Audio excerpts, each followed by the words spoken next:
السلام عليكم ورحمة الله وبركاته. اللهم صل وسلم وبارك على سيدنا محمد.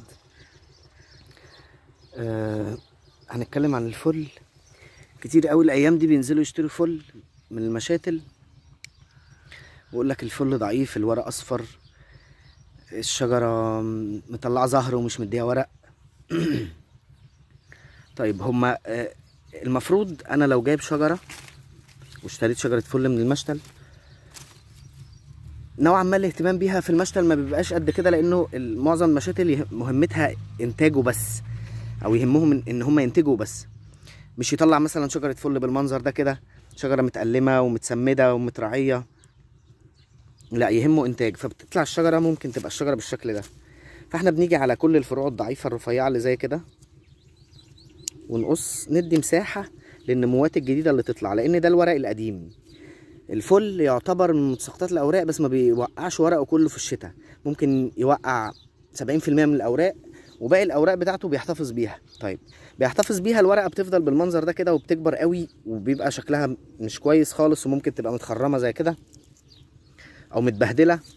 فاحنا بنقص كل الفروع الضعيفه والصفرة والرفيعه والاوراق المقطعه، بحيث ندي فرصه للنموات الجديده انها تطلع.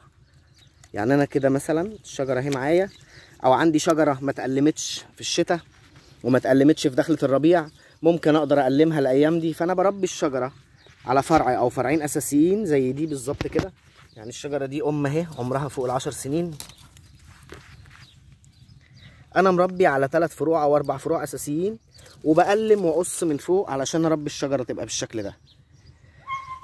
يبقى بجيب شجره الفل من المشتل، اي فرع ضعيف رفيع بالمنظر ده كده، بقص الفرع نصين، بقص من هنا كده، بحيث ان انا ادي فرصه للنموات الجديده اللي طالعه انها تطلع، واربي الشجره على فرعين او 3 فروع او 4 فروع على حسب حجم الشجره وشكلها.